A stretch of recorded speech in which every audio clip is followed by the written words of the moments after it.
भारत माता की, भारत माता की, भारत माता की।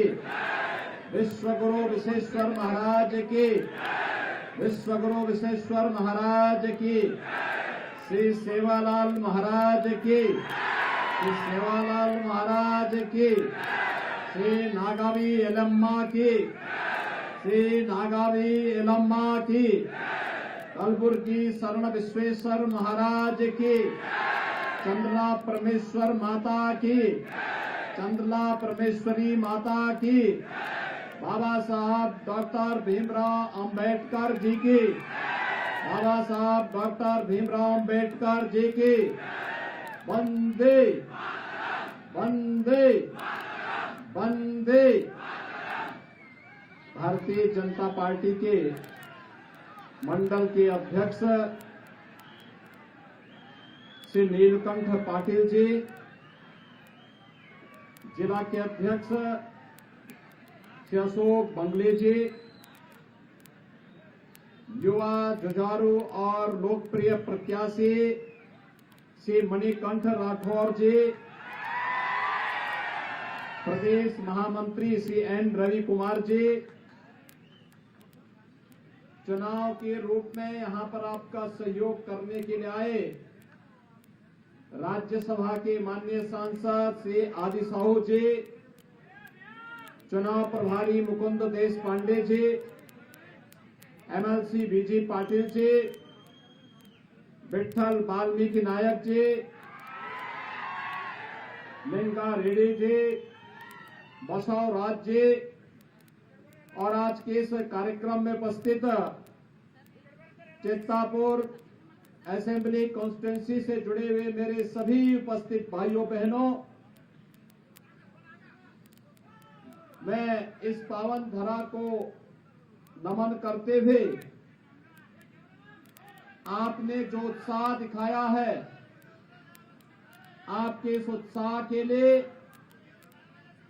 आपने भारतीय जनता पार्टी के अभ्यर्थी श्री मणिकंठ राठौर के समर्थन में जो उत्साह दिखा रहे हैं, इसके लिए मैं आप सबका हृदय से अभिनंदन करते हुए अभिवादन करता हूं। भाइयों बहनों,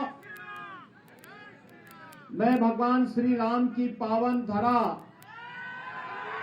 अयोध्या से आपके बीच में आया हूं और प्रभु श्री राम को उनके वनवास काल में अभिन्न सहयोगी कोई मिला था तो आंजनेय श्री हनुमान जी यही मिले थे, इसी कर्नाटक की धरती में। हजारों वर्षों की विरासत कर्नाटक और उत्तर प्रदेश प्रभु राम और श्री हनुमान के माध्यम से जोड़ करके एक भारत श्रेष्ठ भारत की परिकल्पना को साकार करता है। प्रधानमंत्री मोदी जी एक भारत श्रेष्ठ भारत की बात करते हैं तो इसीलिए करते हैं क्योंकि यही हमारी ताकत है, भारत की ताकत है। एक भारत श्रेष्ठ भारत 140 कोटि नागरिकों की ताकत का एहसास कराता है और उत्तर प्रदेश और कर्नाटका ने इस ताकत का एहसास आज से हजारों वर्ष पहले प्रभु श्री राम और श्री हनुमान की मित्रता के माध्यम से कर दिया है। भाइयों बहनों, आज हम सबको गौरव की अनुभूति होनी चाहिए कि प्रधानमंत्री मोदी जी के नेतृत्व में भारत दुनिया की एक बड़ी ताकत बन रहा है। एक बड़ी ताकत आजादी के अमृत काल के प्रथम वर्ष में ही दुनिया के 20 बड़े देश, जिन बड़े देशों में 65% आबादी निवास करती है, जिन देशों का दुनिया के 85% जीडीपी पर अधिकार है और जिन देशों के पास दुनिया का 90% पेटेंट का अधिकार है, उन देशों की अध्यक्षता प्रधानमंत्री मोदी जी के नेतृत्व में भारत कर रहा है। वैश्विक मंच पर आज भारत की प्रतिष्ठा बढ़ी है, भारत की ताकत बढ़ी है। दुनिया के अंदर कहीं कोई संकट आता है, दुनिया भारत की ओर देखती है। जैसे प्रभु श्री राम के राम काज में संकट मोचक के रूप में हनुमान जी थे, ऐसे दुनिया के अंदर आज कोई संकट आता है, संकट मोचक के रूप में मोदी जी देखे जाते हैं। प्रधानमंत्री मोदी जी को लोग आशा भरी निगाहों से देखते हैं और उसी विश्वास के साथ, क्योंकि आज भारत आगे बढ़ रहा है। कर्नाटक भारत के विकास में बहुमूल्य योगदान दे रहा है। दुनिया में जहां कहीं भी आईटी स्किल की बात होती है तो भारत को दुनिया का, विश्व का आईटी हब के रूप में स्थापित करने के लिए बेंगलुरु ने महती भूमिका का निर्वहन किया है। आज एक और बेंगलुरु आईटी हब के रूप में दुनिया को भारत के माध्यम से नेतृत्व दे रहा है।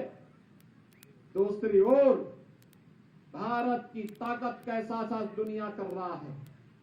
हर एक क्षेत्र में विकास की एक नई प्रक्रिया, कहीं रेलवे, कहीं हाईवे, कहीं एयरपोर्ट, कहीं आईआईटी, कहीं आईआईएम, कहीं एम्स और कहीं पर नौजवानों के लिए रोजगार मिशन के कार्यक्रम। जो अन्नदाता किसान कभी सिर झुका करके चलता था, आज प्रधानमंत्री मोदी जी ने उसके हाथों में प्रधानमंत्री किसान सम्मान निधि देकर के सिर तान करके उसको चलने के लिए एक नया रास्ता दिया है। अब हमारा अन्नदाता किसान सिर झुका करके नहीं चलेगा, सिर तान करके चलेगा। यह एहसास प्रधानमंत्री मोदी जी ने करवाया है और यही कहने के लिए भाइयों बहनों मैं आपके पास आया हूं। एक और भारत आज दुनिया को नेतृत्व दे रहा है। भारत के अंदर इंफ्रास्ट्रक्चर डेवलपमेंट के कार्य हो रहे हैं, तो गरीब कल्याणकारी योजनाओं के माध्यम से भी भारत ने एक नई प्रगति की है। याद करिए, कोरोना कालखंड में भारत की 140 करोड़ की आबादी को 220 करोड़ कोविड वैक्सीन की फ्री की डोज उपलब्ध करवाना, 80 करोड़ लोगों को फ्री में राशन की सुविधा उपलब्ध करवाना और भाइयों बहनों 50 करोड़ लोगों को आयुष्मान भारत में 5 लाख रुपए की सालाना स्वास्थ्य बीमा का कवर देना, 45 करोड़ भारतीयों के लिए जनधन अकाउंट खोल देना, भारत के अंदर 15 करोड़ युवाओं को डिजिटल इंडिया के माध्यम से, स्टार्टअप इंडिया के माध्यम से, स्टैंड अप इंडिया के माध्यम से आगे बढ़ने के लिए एक मार्ग प्रशस्त कर देना, भारत 12 करोड़ गरीबों के लिए एक टॉयलेट उपलब्ध करवा देना, 8 करोड़ भारतीयों को उज्ज्वला योजना के निःशुल्क कनेक्शन उपलब्ध करवा देना, 4 करोड़ भारतीयों को बिना भेदभाव के प्रधानमंत्री आवास की योजना से जोड़ देना। ये नए भारत की नई तस्वीर कहती है। विकास सबका, तुष्टीकरण किसी का नहीं। हम तुष्टीकरण नहीं, हम तो सशक्तिकरण के मार्ग पर चलते हैं, सशक्तिकरण के मार्ग पर। हम युवाओं के लिए नकारात्मक मार्ग नहीं, हम उसे टेक्नोलॉजी के साथ जोड़ रहे हैं, हम उसके टैलेंट को ट्रेनिंग के साथ जोड़ रहे हैं और फिर उसको मिशन रोजगार के साथ जोड़ करके आर्थिक स्वावलंबन की मार्ग पर अग्रसर कर रहे हैं। भाइयों बहनों, लोग मुझसे पूछते हैं कि उत्तर प्रदेश में आपको इतना सम्मान क्यों मिल रहा है। मैं कहता हूं ये मुझे नहीं, ये प्रधानमंत्री मोदी जी के मार्गदर्शन में, उनके नेतृत्व में डबल इंजन सरकार की ताकत है, जो डबल डोज के साथ, डबल स्पीड के साथ डेवलपमेंट की डबल रफ्तार को आगे बढ़ाता है। और भाइयों बहनों, यही तो कार्य कर्नाटका के अंदर डबल इंजन की सरकार ने किया है। डबल इंजन की सरकार ने क्या कमाल किया है। पीएफआई की कमर तोड़ करके रख दी है। पीएफआई अब पनपने नहीं पाएगी। और यही कहने के लिए आया हूं, आपने डबल इंजन की सरकार की ताकत का एहसास किया।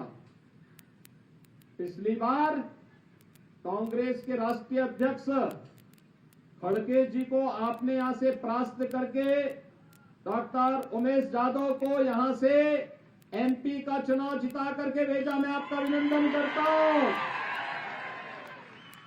आपने एहसास करा दिया कि अब यह चित्तापुर किसी की बपौती नहीं, बल्कि यह राष्ट्र की सेवा के लिए समर्पित बीजेपी के समर्पित कार्यकर्ताओं के लिए अब यहां की जनता पूरी तन्मयता के साथ जुड़ करके उन्हें चुनाव जिता करके भेजेगी।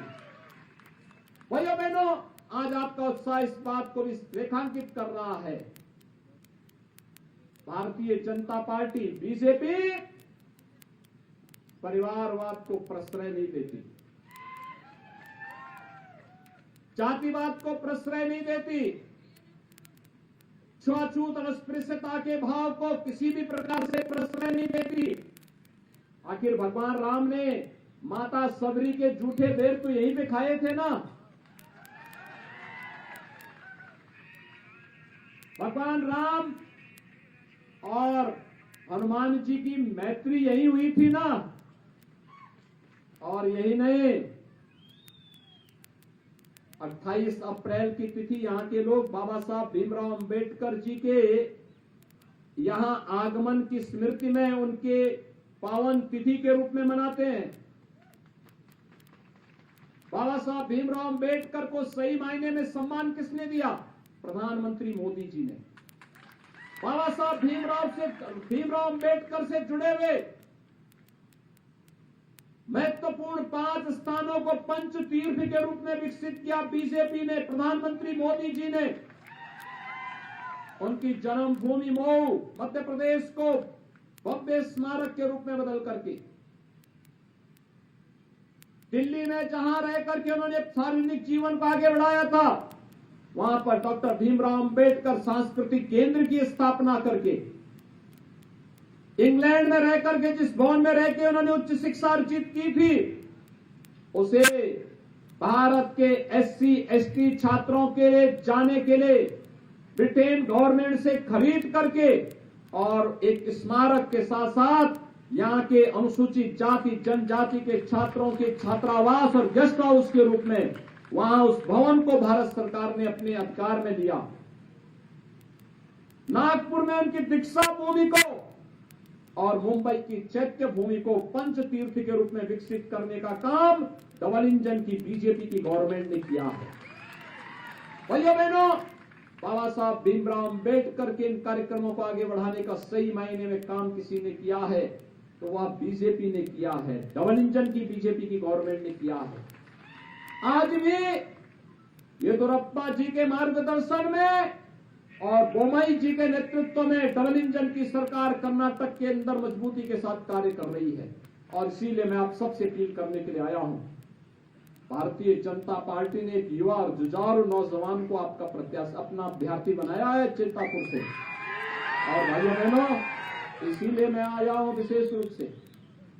कितना जुझारू और युवा संकट के समय आपके साथ खड़ा रहा। कोरोना में खड़गे जी के पुत्र तो बेंगलुरु में बैठ करके आराम फरमा रहे थे, उनको यहां आने की फुर्सत ही नहीं थी। आज खड़गे जी जानते हैं कि उनके पुत्र की जमानत जब्त होने वाली है, वे जानते हैं, इसीलिए आप उल जलूल बात कर रहे हैं। आपने देखा अभी 3 दिन पहले प्रधानमंत्री मोदी जी के खिलाफ किस प्रकार के अपमानजनक टिप्पणी कर रहे हैं। क्या इस उम्र में खड़गे जी को ये सब शोभा देता है? क्या ये शोभा देता है? ये दिखाता है कि कांग्रेस हार रही है और उनके पुत्र की जमानत जब्त हो रही है। यह दिखाता है कि जैसे खड़गे जी को 1,25,000 वोट से बीजेपी के कैंडिडेट ने लोकसभा इलेक्शन में, जनरल इलेक्शन में हराया था, ऐसे ही यहां से बीजेपी का प्रत्याशी श्री मणिकांत राठौर भारी बहुमत से उनके पुत्र को भी परास्त करने वाले हैं। भैया बहनों, प्रधानमंत्री का अपमान राष्ट्र का अपमान होता है। खड़गे जी कांग्रेस के अध्यक्ष होने के बावजूद प्रधानमंत्री जी के प्रति अपमानजनक टिप्पणी करते हैं, ये भारत का अपमान करते हैं, भारत की 140 करोड़ जनता का अपमान करते हैं। और इसलिए भारत का अपमान करने वाले किसी व्यक्ति को हमें स्वीकार नहीं करना चाहिए। मैं आप सबसे अपील करने के लिए आया हूं। भारतीय जनता पार्टी ने मणिकंठ राठौर को अपना प्रत्याशी बना करके आपके बीच उतारा है। मुझे आपके उत्साह को देख करके मैं स्वयं उत्साहित हूं कि आपने एक युवा कार्यकर्ता को, वो यानी उनकी उम्र अभी 26-27 वर्ष है, जैसे एमएलए यहां से चुने जाएंगे, कर्नाटक के सबसे युवा एमएलए होंगे,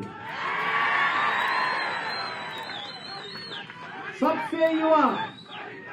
और याद रखना, जब युवा चुना जाता है ना, तो युवा लाभ हानि नहीं देखता। युवा तो युवा के कल्याण के लिए, महिलाओं की सुरक्षा के लिए, व्यापारियों की रक्षा करने के लिए और इस क्षेत्र की सुंदरीकरण के लिए काम करेगा, बेहतरीन प्रयास करेगा। तो इसलिए आप सबसे मैं पहले अपील करूंगा कि मणिकंठ राठौर को भारी बहुमत से विजयी बना करके भारत का अपमान करने वाले खड़गे परिवार की जमानत जब्त करवाने की आवश्यकता है। सहमत हैं? सभी लोग सहमत हैं? मेरे साथ दोनों हाथ ला करके बोलो, दोनों हाथ ला करके भारत माता की, भारत माता की, भारत माता की। और दूसरा, मैं आपको आमंत्रण देने के लिए आया हूं। आमंत्रण जनवरी 2024 में अयोध्या में भगवान श्री राम का भव्य मंदिर का निर्माण कार्य पूरा हो रहा है, पूरा हो रहा है। और भाइयों बहनों, प्रधानमंत्री मोदी जी के नेतृत्व में, प्रधानमंत्री मोदी जी के कर कमलों से अयोध्या में रामलीला का विराजमान होगा भव्य मंदिर में। अभी तो कुछ दिन पहले मणिकंठ राठौर स्वयं अयोध्या गए थे,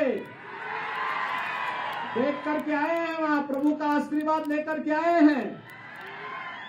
और वहां पर हनुमान जी का भी एक भव्य मंदिर है, हनुमानगढ़ी के रूप में भव्य मंदिर है। देखिए, प्रभु पहले विराजते हैं, पहले भक्त को विराजते हैं, फिर प्रभु भी आते हैं। पहले से वहां हनुमानगढ़ी है, अयोध्या में भव्य मंदिर है।